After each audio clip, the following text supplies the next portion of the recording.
Assalamualaikum warahmatullahi wabarakatuh. Nama saya Muhammad Jawad Al-Habsyi, NIM 2219037. Pada kesempatan kali ini, saya membuat video ini guna melengkapi tugas UTS dari mata kuliah Strategi Belajar Mengajar yang diampu oleh Bapak Nurul Huda. Dalam dunia pendidikan, guru merupakan faktor penting dan utama karena guru adalah orang yang bertanggung jawab terhadap perkembangan jasmani dan rohani seorang peserta didik. Guru juga bukan hanya orang yang memberikan ilmu saja, tapi guru juga membimbing dan mencerahkan daripada peserta didik tersebut. Oke, oleh karena itu, sesuai dengan ketentuan tugas UTS-nya, saya sudah memilih 3 soal dari 6 soal yang sudah diberikan, yaitu soal nomor 1, 2, dan 3. Yang pertama adalah tentang hakikat guru.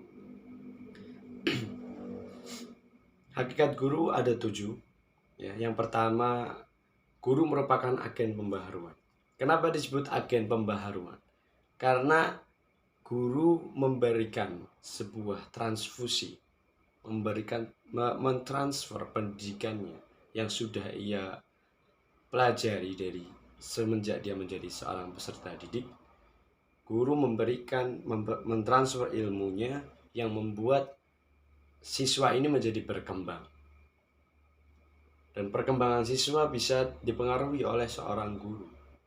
Maka dari itu, guru disebut dengan agen pembaharuan. Pembaharuan pada diri peserta didik tersebut karena sudah diberikan ilmu. Kemudian yang kedua ada guru berperan sebagai pemimpin dan pendukung nilai-nilai masyarakat. Maksudnya adalah guru memiliki peran di dalam masyarakat, itu adalah sebagai pemimpin. Kenapa guru ini berperan sebagai pemimpin dan pendukung? Karena guru ini lebih dekat dengan masyarakat. Karena semua yang diajarkan, semua yang dipelajari itu sudah masuk ke dalam masyarakat yang ada. Maka dari itu guru berperan sebagai pemimpin di tengah-tengah masyarakat. Karena tadi berhubungan dengan yang pertama, guru merupakan agen yang membuat pembaharuan di tengah masyarakat tersebut dengan mendidik anak-anak yang masih sekolah. Kemudian, guru sebagai fasilitator memungkinkan terciptanya kondisi yang baik bagi subjek didik untuk belajar. Guru sebagai fasilitator, tentunya maksud dari pernyataan ini adalah guru sebagai fasilitator. Guru merupakan orang yang memfasilitasi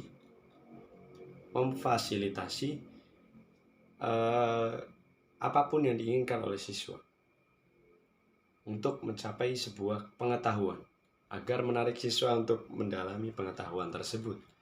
Karena guru pasti memiliki strategi, guru pasti memiliki media pembelajaran yang macam-macam dengan guru satu dan guru lainnya. Maka dari itu guru merupakan fasilitator, adalah orang yang memfasilitasi kepada peserta didik untuk menuntut ilmu.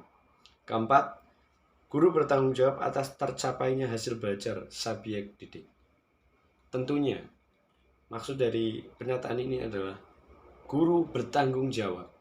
Karena guru yang memberikan ilmu, karena guru yang mentransfer pengetahuan itu kepada siswa, sehingga membuat siswa ini, apapun yang terjadi pada siswa ini, guru bertanggung jawab. Peserta didik ini tergantung dengan pengajaran gurunya. Kalau gurunya mengajarkan yang baik, maka siswa ini akan menjadi baik, peserta didik akan menjadi baik. Jika peserta didik tidak atau melakukan pelencengan, bisa jadi ada, maka guru juga bertanggung jawab karena guru yang memberikan ilmu. Kemudian yang kelima, pendidik tenaga pendidikan dituntut untuk menjadi contoh dalam pengelolaan proses belajar mengajar bagi calon guru yang menjadi subjek didiknya. Pendidik tenaga kependidikan dituntut untuk menjadi contoh dalam pengelolaan proses belajar mengajar bagi calon guru. Kita ambil contoh seorang dosen. Dosen itu juga dicontoh oleh mahasiswanya.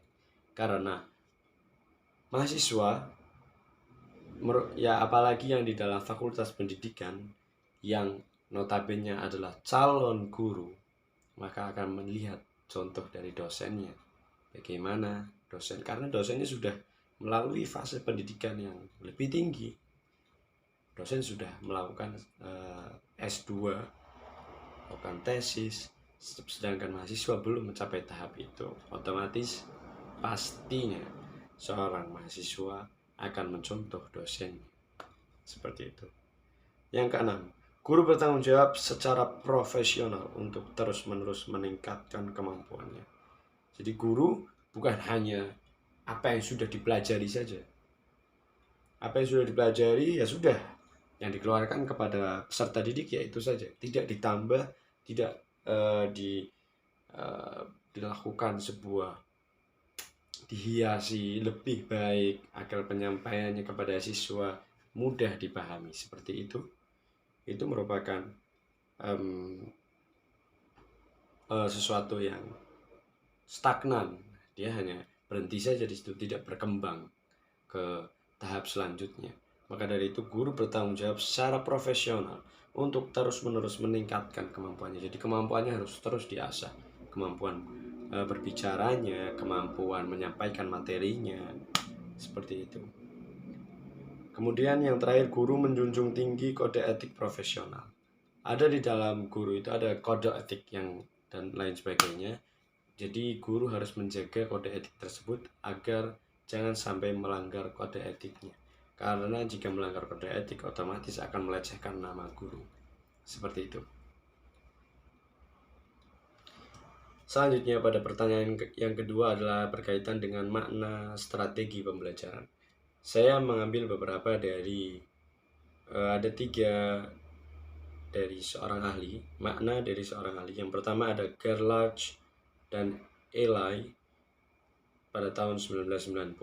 Strategi pembelajaran merupakan cara-cara yang dipilih untuk menyampaikan metode pembelajaran dalam lingkungan pembelajaran tertentu.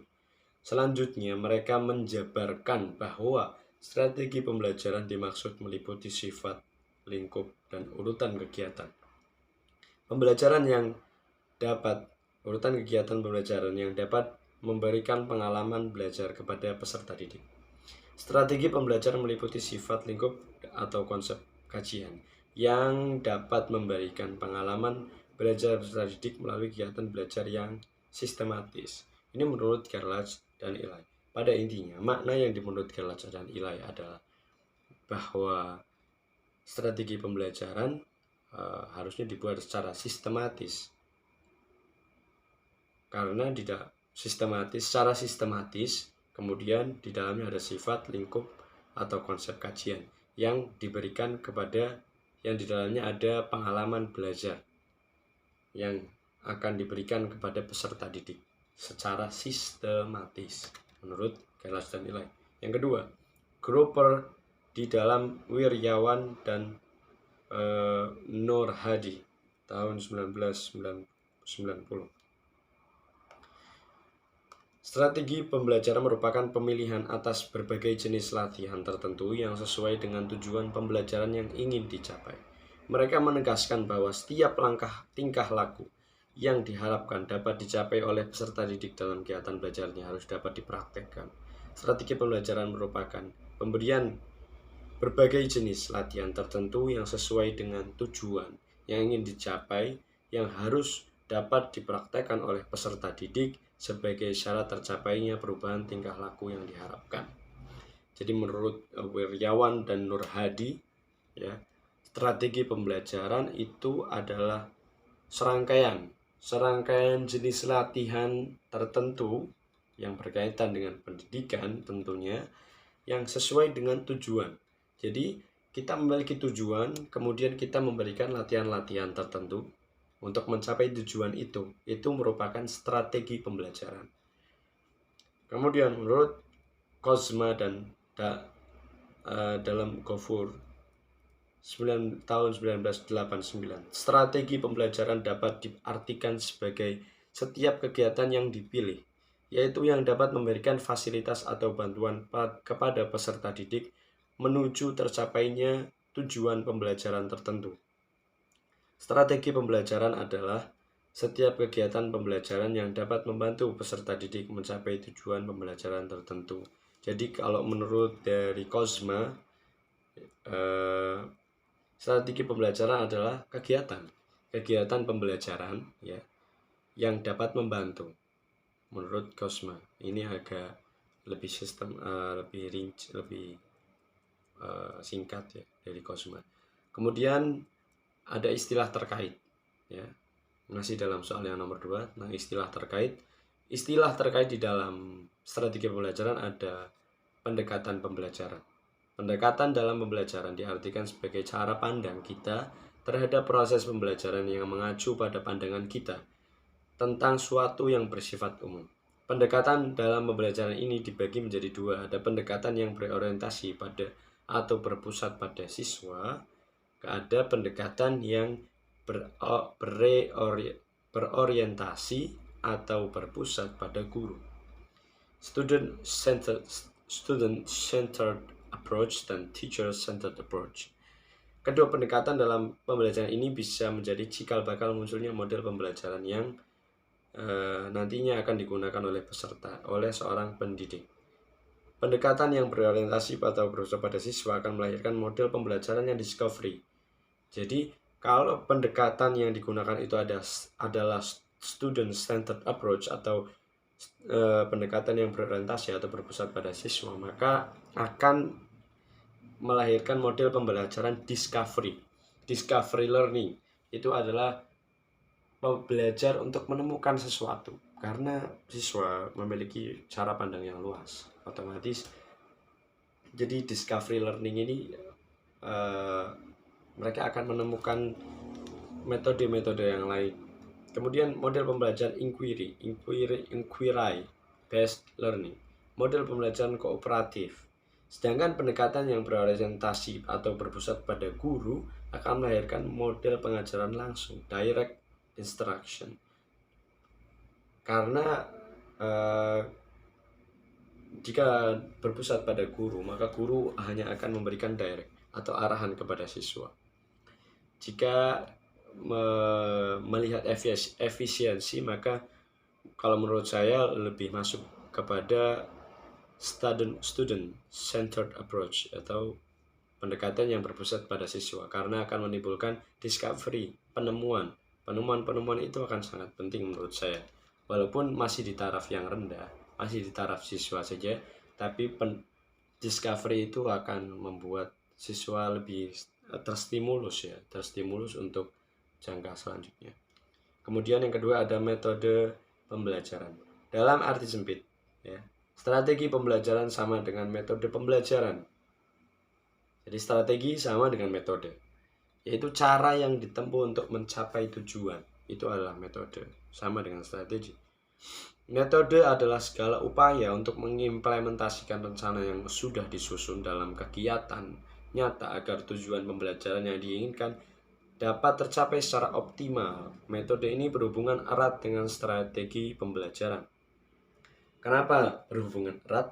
Karena metode merupakan serangkaian cara apapun ya, metode guru memiliki susunan dalam pembelajaran untuk mengimplementasikan apa? Nilai-nilai yang terkandung di dalam mata pelajaran tersebut. Kemudian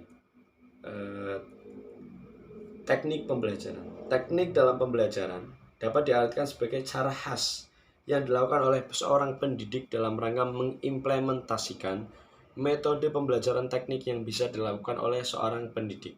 Misalnya menggabungkan metode ceramah dengan metode diskusi dalam pembelajaran, atau mungkin mengombinasikan metode belajar inquiry dengan metode tanya jawab. Yaitu adalah teknik. Ya, ini mudah dipahami. Teknik itu adalah cara khas ya, atau khas banget nih, guru memiliki cara yang khas dan cara yang memang hanya dimiliki oleh guru tersebut saja, atau bebas Jadi dia memiliki teknik yang unik ya, seperti menggabung-gabungkan tadi. Kemudian adalah taktik ya, ada taktik pembelajaran. Taktik dalam pembelajaran diartikan sebagai gaya seorang pendidik dalam pelaksanaan teknik atau metode tertentu dalam proses belajar. Taktik lebih bersifat khas individual. Jadi ini bersifatnya hanya individu. Taktik hanya dimiliki oleh guru, dan guru lainnya mungkin memiliki taktik yang berbeda. Setiap guru memiliki cara khas yang berbeda. Nah, satu dengan lainnya dalam melakukan taktik pembelajaran.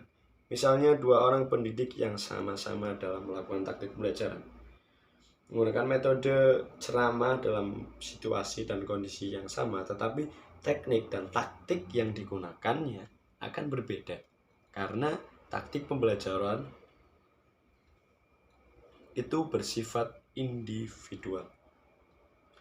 Selanjutnya soal yang terakhir ya, itu tentang keterampilan dasar mengajar. Keterampilan dasar mengajar atau teaching skills adalah kemampuan atau keterampilan yang bersifat khusus, most specific instructional behaviors, yang harus dimiliki oleh guru, dosen, instruktur, dan atau widyaswara agar dapat melaksanakan tugas mengajar secara efektif, efisien, dan profesional. Dengan demikian, keterampilan dasar mengajar berkenaan dengan beberapa keterampilan atau kemampuan yang bersifat mendasar dan harus dikuasai oleh tenaga pengajar dalam melaksanakan tugas. Yang dalam mengajar ada dua kemampuan pokok yang harus dikuasai oleh seorang tenaga pengajar. Ada dua. Yang pertama itu tentang menguasai materi atau bahan ajar yang akan diajarkan. What to teach. Ya. Yang pertama adalah menguasai materi atau bahan yang akan disampaikan.